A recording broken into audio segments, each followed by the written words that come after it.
Hello, my name is Jonathan Wayland, and welcome to today's lesson of self-myofascial release, or foam rolling.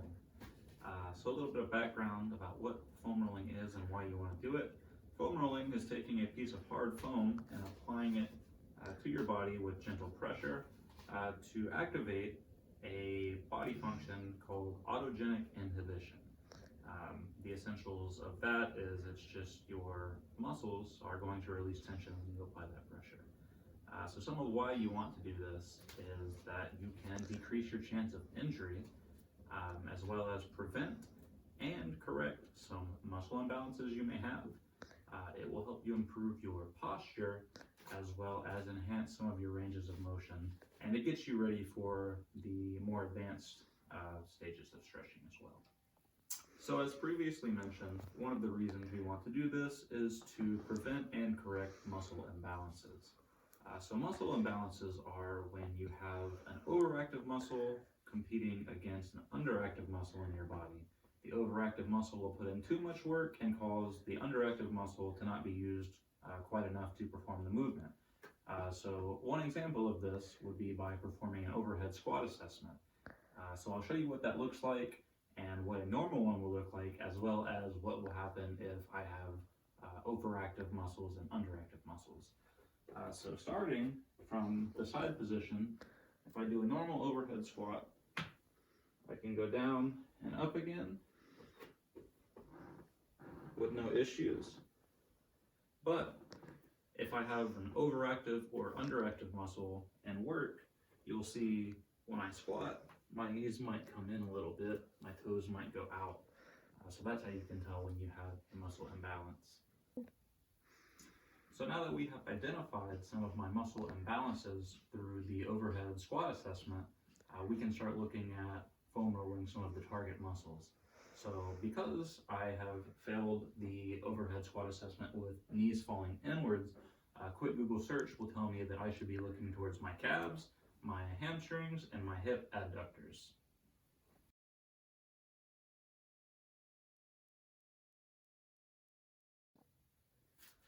So to start with foam rolling, we're going to go straight for the calves.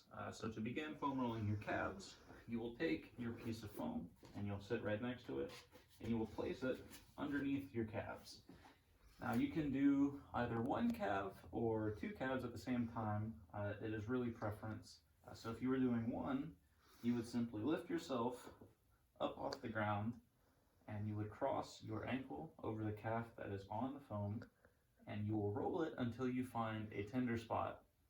So that's a little bit of self-perception there. You'll just figure out what's the most tender, and then you hold it there and apply gentle pressure for up to 30 seconds.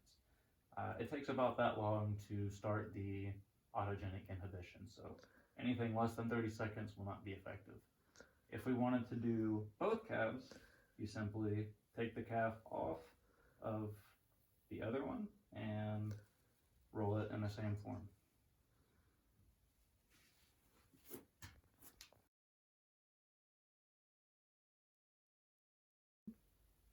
So now that my calves are out of the way, we will move on to my hamstrings.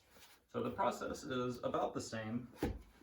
Instead of sitting it on your calves, you will just sit it on your hamstrings. The key notes, again, just roll it until you find that most tender spot, and then let gravity do the work and apply pressure. Hold for 30 seconds. But when doing this, make sure not to go past your knee line and don't go past your lower butt. And that will cover the hamstrings.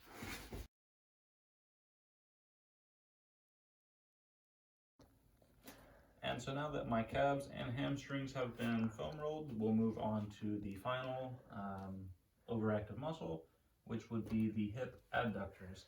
And so to perform the adductor foam roll, you will lay your body down flat and you will place your elbows out in front to support you, and you will put the adductor side that you're going to roll. You'll take that leg and put it out at about a 90-degree-ish angle. And place the foam right here on your inner thigh, and you'll roll in, or you'll roll your body towards the foam, so the foam will come towards your midline, you'll find that tender spot, and once again, hold for 30 seconds. And you'll just flip sides once you're done with that.